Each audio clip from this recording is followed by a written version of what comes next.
উপর রাখবে না, অর্থাৎ বুকের উপর হাত রাখবে না, ডানে বামে সোজা করে দিবে। একটা চাদর দিয়ে ঢেকে রাখবে। কোনো চৌকি বা খাটের উপর মাইয়াতকে রাখবে না, মাটির উপর রাখবে। এই নাটা এখানে হতো। মৃতের পেটের উপর কোনো লম্বা লোহা বা ভারী বস্তু দ্বারা চাপা দিয়ে রাখবে, যাতে পেট ফুলে যেতে না পারে। হায়েজ নিফাসওয়ালি মহিলাকে মাইয়েতের কাছে আসতে দিবে না। সম্ভব হলে খুশবু, আগরবাতি প্রভৃতি জ্বালিয়ে মৃতের কাছে রাখবে। এগুলো আহকামে মাইয়েত ফতুয়ার কিতাবের মধ্যে আসছে। যথাসম্ভব লোকদেরকে মৃত্যুর সংবাদ অবগত করাবে।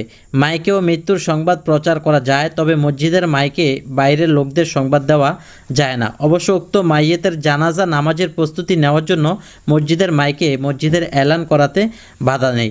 দর্শক, অনেকগুলো কাজের পর কিন্তু আমরা ফোন দিয়ে মানুষদেরকে অবগত করব, কিন্তু আমরা অনেকে কি করি, আগেই ফোন দেওয়া শুরু করে দিই, কিন্তু যেগুলো করণীয় আগে সেগুলো আমরা করি না। এই ভুলগুলো আমরা করব না।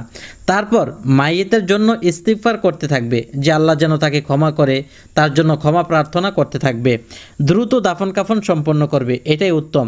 জানাজার নামাজে অধিক লোক হওয়ার আশায় জানাজা বিলম্ব করবে না, কারণ যদি ব্যক্তি ভালো হয় তাহলে এই ব্যক্তি কতক্ষণ জান্নাতে যাবে তার জন্য সে ছটফট করতে থাকে। এরূপ করা মাকরুহ ও অনুচিত। যে বেশি মানুষ হবে একটু লেট করে, এরকম করা যাবে না।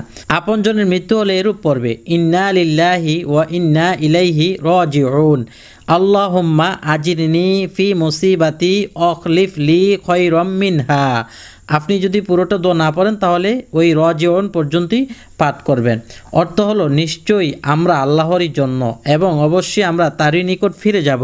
হে আল্লাহ, আমার এই মুসিবতে তুমি আমাকে প্রতিদান নসিব করো এবং তার স্থলে তার চেয়ে উত্তম বদলা আমাকে দান করো। বিশেষ করে স্ত্রীরা এটা পড়বেন, কারণ স্ত্রীর জন্য বড় একটি সম্পদ চলে গেছে। সেইভাবে দোয়া করতে পারে যে আল্লাহ আমাকে